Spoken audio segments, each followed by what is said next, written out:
All right, this is Real Nito, and I'm Pierre, I'm Adam. and we're doing an introduction on our Praise the Roll Dungeons and Dragons playthrough that Adam is the DM for, and I'm one of the players. So basically, we're just going to take you through some preliminary character introductions and some synopsis on what's going on so far. Yeah, because we don't want you guys to be lost ultimately when you start listening to our crazy adventures in Cuthrain. Yeah. So, to start off, I'm going to introduce you to the core group that started the campaign off, and we'll start with Pierre's character, DV.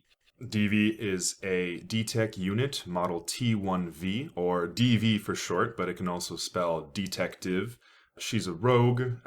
She's just for the people, chaotic good, trying to make it through this strange and wild adventure that we're playing in a Dark Souls setting. In addition, we have our friend Elijah playing the character Karama, a wood elf monk with a little bit of rogue, a very interesting character. We also have Adam Warmbreeze, another elf, a cleric of Palor. Just all around, like, he had some good armor, and you could take a hit, trustworthy kind of guy. On the more kind of goofy side of things, we had a gnome bard named Finbick. We still do. Played by our friend Jordan. Played by Jordan Grappel, and yeah, he just adds a lot of character and color to the crazy scenarios we get into, and always has a little song or two for us. We have another elf, played by our friend Killian, whose name is Ceruleus, a homebrewed shaman class with his faithful companion Mikhail. And finally, The baby of the koala. core group, we have Pyrrhus, a dragonborn fighter, whose backstory will come into play pretty early on to the campaign. You guys will hear about that. So that's the base group, and from there, the campaign started outright. So Pierre, do you want to set us in the beginning of the campaign, how it started in the typical D&D fashion? Well, not all good missions start this way, or quests, but we met in a tavern, because it's one of the easiest ways to get us all together, and we just kind of all were hearing similar rumors concerning the topic of abductions taking place in the town of Hillcrest on the continent of Alabasta. And yeah, so we were all in Hillcrest, got there for one reason or another, and we wanted to investigate these abductions. And they led us to a certain chapel where we had a showdown with a couple winged demons who were far above our strength, and we ended up being knocked out and abducted. And from there, the party woke up in cells. So, for those familiar with Dark Souls, the first arc in our campaign is all about Dark Souls. So there's a lot of familiar mixed with D&D and my own creation. So they started out in the Undead Asylum, everyone in their own cell, and they managed to break out. And they had their first encounter with Hollows, which presented some very interesting moral dilemmas because those familiar with Dark Souls, some Hollows are so far gone you can't even attack them, or they won't even attack you, and they're just praying or doing something mindless. So, Yeah. Pierre, do you want to talk about what you thought when you met them for the first time? Yeah, so it definitely took a turn from a traditional kind of see an enemy, kill an enemy D&D style, I guess, that I was familiar with. So approaching these sort of mindless and soulless beings was definitely, yeah, it was concerning for my type of character, who is a chaotic good, wants to look out for the weak and defenseless, essentially. And these creatures seem too far gone. So I think a few other characters probably shared my sentiments. A few others probably were eager to put them out of their misery to some extent. And in the cells is where we met Ceruleus, Killian's character, who had some things to say about dealing harm to others. He played a neutral character, just a great guy to meet. So from there, the party they leave the cell area and they start heading through the prison proper, and they encounter a room filled with traps. And luckily for the party, everyone or not everyone, a good handful of them were highly perceptive and were able to navigate around the traps and lead everyone through unscathed. until they got to the end of a room where they found a very obvious floor switch. Hmm. So everyone jumped over that except Finbick, the bard, Right. who unfortunately had a critical fumble and set off the trap, and a giant boulder nearly killed him off within the second session. I think it was a series of two natural ones. Two Is that natural right? ones, yeah. Yeah. So an amazing trap in true Dark Souls style. Just making your way up the stairs, and then there's a giant boulder in front of you. It was very. He was very near death, Finbick. But we were glad to see him truck on, and as we continued through the asylum, eventually finding ourselves face to Where did face. we find Freddy? Freddy? He was in another cell, right? Yeah, so after that rock came down, the party met two people. One was a man nearly dead, and he offered the party a sword, Tamora's luck, and said, "Please, if you can bring this back to my mother in Hillcrest, Mm, that he would be much appreciative." And he died shortly after. And classic. in the cell next door, they met Freddy, played by our friend Gabe. He was, I think, a human sorcerer, That if I sounds right. recall. Yeah. And he was a bit crazy. And with that, the party continued going through the dungeon.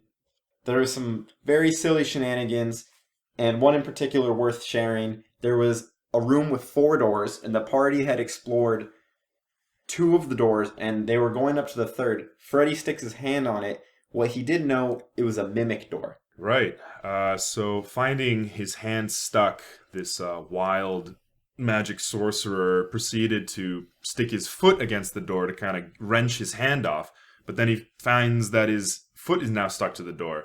So then he wanted to kind of like bite his hand or lick his hand or try to like, I don't know, get his hand away. And then his tongue was stuck. So it just called for a good comedic moment. And then we engaged with initiative rolling. So yeah. That Fun was little encounter there. the sticky door. And then the next session, but within the same day in the universe, the party is walking through a library and they meet Scylla, played by our friends Julie and Michelle. So Scylla's a very interesting character. She is, what's her race? Tiefling. She's a tiefling Rogue.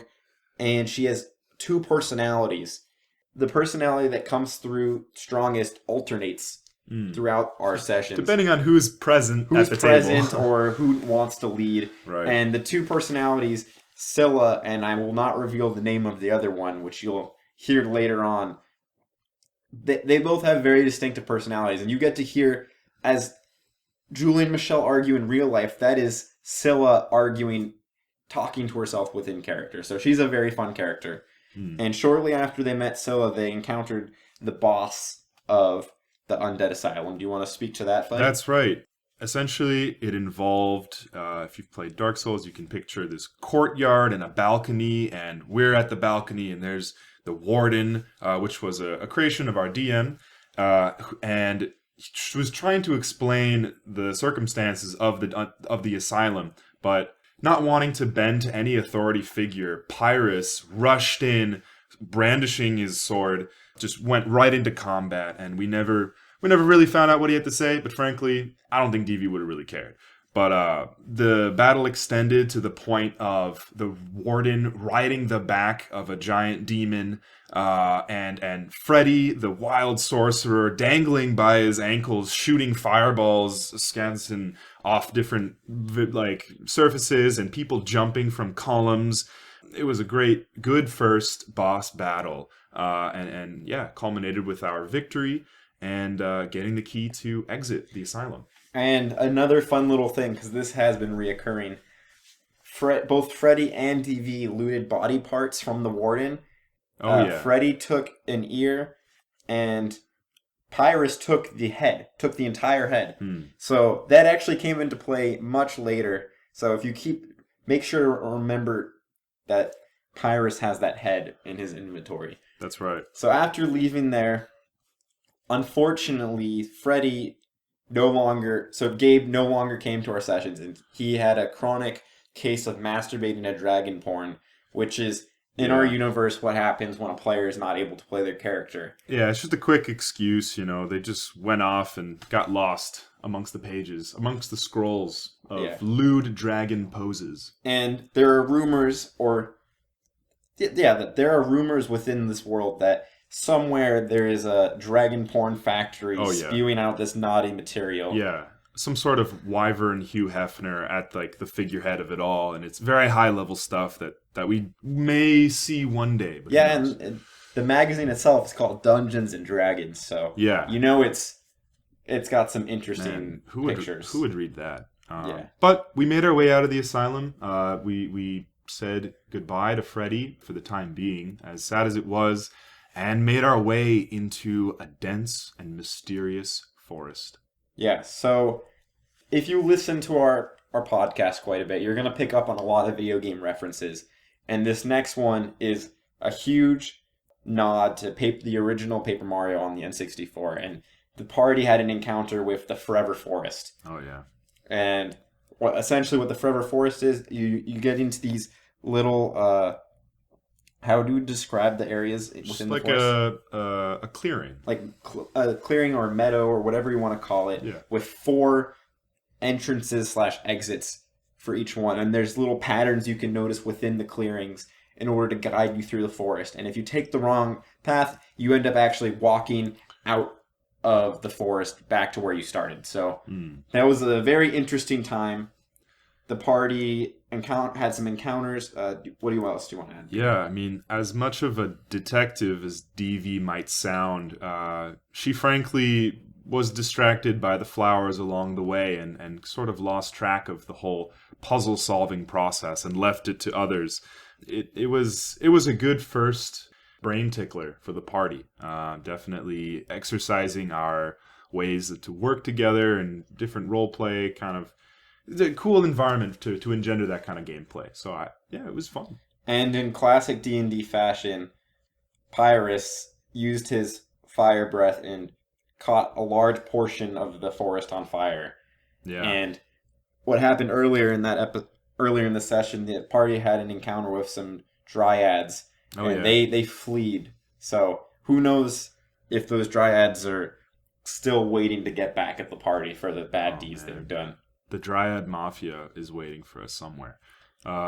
So we got through the puzzle and found ourselves faced with this immense cliff face, just rising, 500 feet, you might say, straight up, past the clouds, and really, we were going to start climbing. Yeah, so the party climbs up there and they get attacked by some creatures. Yeah. I don't think there's too much to say about the cliff. When they got to the top, they got to Firelink. Yep. Just a name given by the people there. So there's just a few people. We have the Crestfallen Warrior, who lives in a shack. We have Blacksmith Boldwin, as well as Davian the Innkeep, who has built a very rough wooden structure in the center of Firelink. And he allows guests to stay as long as they tell him an epic tale. Yeah, it has to be epic, and we've told a few somewhat dubious stories to him, but he liked them anyway, even if we had to deceive him a little bit along the way. Finbic was very instrumental in doing that, but... We also have Anne, the cleric. Oh, yeah. Another cleric of Palor, who lives just behind the Davian's Inn. Was there anyone else in Firelink originally? No. I think that's it. So, the party, funny enough, they never actually, on that first time they got to Firelink, they didn't actually talk to anyone. They camped out and then went down a staircase towards... They tried to go down an elevator towards what they thought was Blight Town. They'd heard of 2 bells that they had to ring in order to progress deeper and extinguish the primal bonfire of this cursed island. Whatever that meant. The words of the Crestfallen Warrior were enigmatic, just as they are in Dark Souls. So maybe we should recount the words of the Crestfallen Warrior.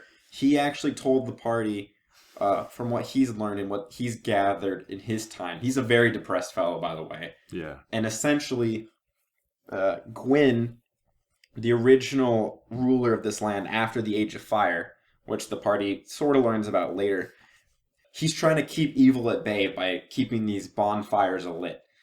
And what's happening is Gwyn, he's aging quite a bit. He's lost a lot of the power that he initially kept these evils at bay. And now in order to keep the fires going, he has to sacrifice the souls of people in order to keep evil away. So there's this he's trying to do good, but doing a very evil act. Right. So his demons abduct folks and drop them on the island, just like we were dropped, some finding themselves in the undead asylum and some finding themselves elsewhere, like Baldwin, Davian, Anne, and the crestfallen warrior. So yeah, we heard of 2 bells we had to ring in order to proceed further, and one of them was said to be found in Blight Town, which was underground, and that's where the party got a lever from Davian, used it in the elevator mechanism, and went down into the ruins of Londo. Yeah, so for those not familiar with Dark Souls, once you take that elevator down, there's 2 ways you can go. You can either go into the ruins of New Londo, or you can take another...